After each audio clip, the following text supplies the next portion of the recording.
Hey YouTube, it's Annabelle. So today is Veda day number 13. Now, my internet was not working last night, and so my husband is currently working on getting our internet up and running again. So hopefully, like, Veda day number 12 is going to be a day late, and this one will be uploaded right after that one. But anyways, today my Mommy Tips video is going to be on cribs. So the very first thing that we bought when we found out that we were pregnant, now shortly after we found out that we were pregnant with my daughter, is we bought our crib. We wanted the whole like nursery thing and everything like that. We wanted a baby room and everything, and we just wanted to start slowly working on everything, slowly but surely, like getting the room painted, getting the crib. And again, the crib was the very first thing that we bought. It was our big purchase, and we were like setting it up and everything and like put it in the room, and we started to feel like parents at that moment, like when we bought the crib.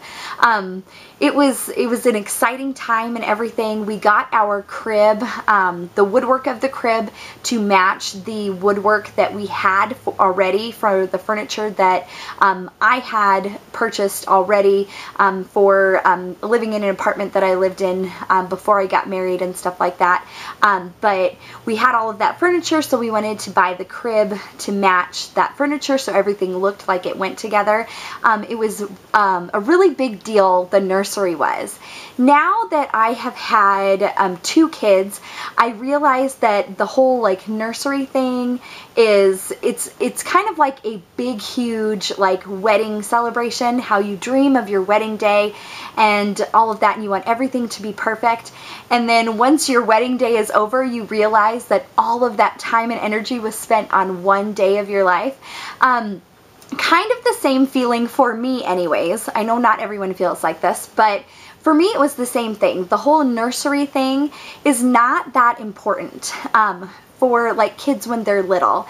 Now our nursery is decorated in a rainforest theme. I've done several like gender neutral like nursery videos and an update video. I need to do another one now that we have my daughter and my son in the same room.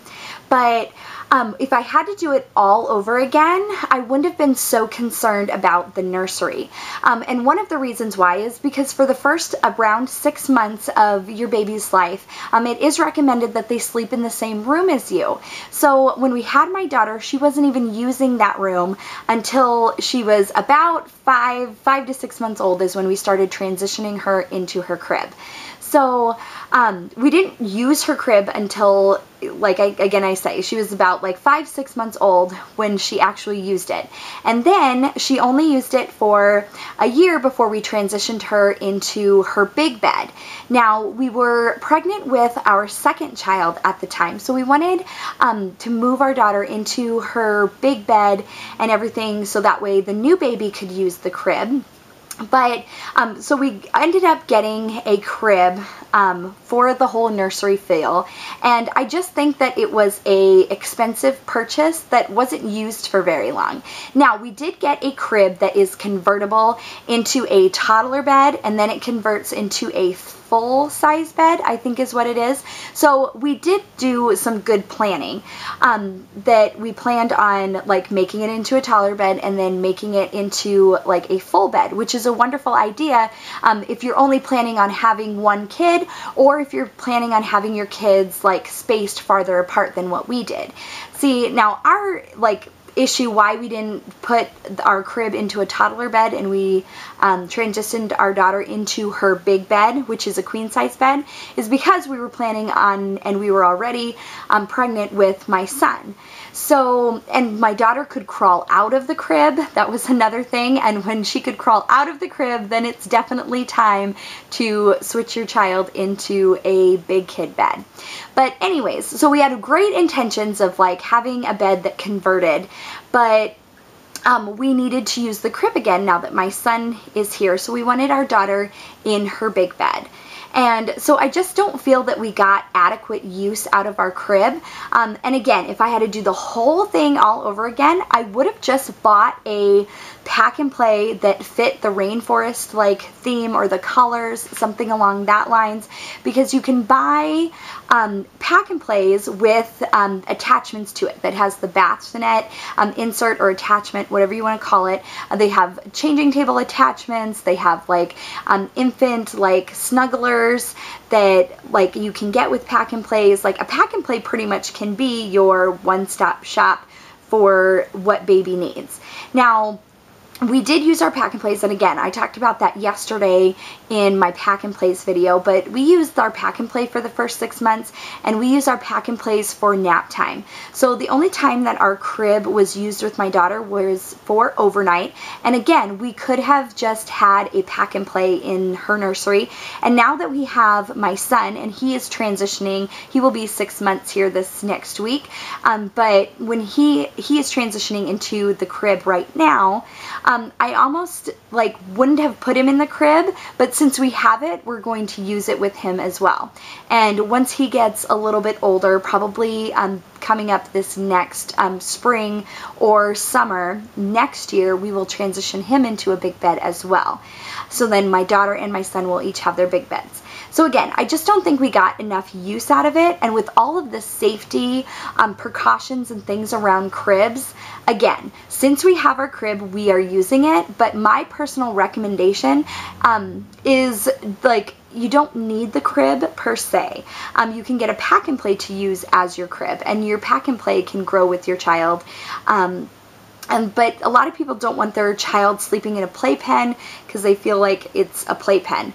But with all of the like safety concerns and things with cribs, like how far the bars are apart, that there's space in between the outside of the crib and the mattress, a bunch of issues with like pillows and blankets, and infants getting their arms caught or getting too close to something and like smothering, and like the whole like SID scare and all of that stuff.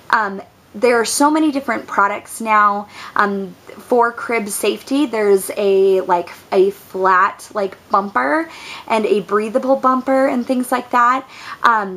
There's a whole bunch of stuff now when there's new safety concerns for parents for cribs. And my whole opinion on that is, I think it's a personal decision. I don't think that people should beat each other up for what they do have on their crib and what they don't have on their crib. I know there's some people who hate that we have bumpers on our crib, but with all of our kids, well, with both of our kids, we found that with our daughter rolling around and stuff, that we tried it without the bumper because I kind of got caught up in all of the crib safety stuff. Well, she was rolling into the side and hitting her head, and she was getting marks like on her face from rolling into the side. So we put the bumper on for her for like that like safety purpose. Now, for my son, we have just left the bumper on because it was still on from when my daughter was in there. We did take it off to like wash everything, but we just put it right back on. And he has like rolled up next to it, but he likes the bumper. He likes to look and point at all the characters that are on it. So we do have a bumper. Now, I know there's lots of people who disagree with bumpers, either doing like the flat bumper or no bumper at all. Everyone has their own kind of opinion, and I just think that it should be left up to parents' choice. Like, they still sell them, so of course some people are going to buy them. It's just like all the safety concerns with walkers. There's a whole bunch of safety concerns. They say that you should not use them, but they still are available for purchase. So I just kind of think that it's a parent's choice, like what I said with the walkers. If you don't want your child to be in a walker, then don't purchase one. But it still needs to be available for those people who wish to purchase them. But anyways, that is pretty much all I have on like talking about like the safety precautions and stuff. And I kind of told you how we use our crib. Now, we also have a mobile and we have a soother on our crib, and that is how my daughter fell asleep, and that is currently how my son is falling asleep as well. Now, we did have to wean our kids off of the mobile and off of the soother, but that is just something that comes with like the territory of like getting bigger bigger and transitioning into a big bed and everything. But anyways, I know like some things like with the like safety precautions, again, my personal like recommendation is that it's all parents' choice. So if you feel that bumpers are not safe, then don't buy one. But also don't like criticize people who do have bumpers and things like that. But anyways, again, like my final like recommendation thing that I always tell everyone who asks me is that if I had to do it all over again, I would not have gotten the whole extreme like crib, because again, it was a large purchase, and I would have personally just gone with a pack and play in the nursery because of all of the things that pack and plays now have to offer. I think that pack and plays like could eventually just replace the crib altogether. But anyways, that is all I have on cribs today. So if you have any questions or comments, please leave them below. Otherwise, I'm so sorry that my video from yesterday was late, and hopefully we can get our internet up and running so that way this video isn't late as well. But anyways, have a wonderful evening, and I will talk to you all later. Bye guys.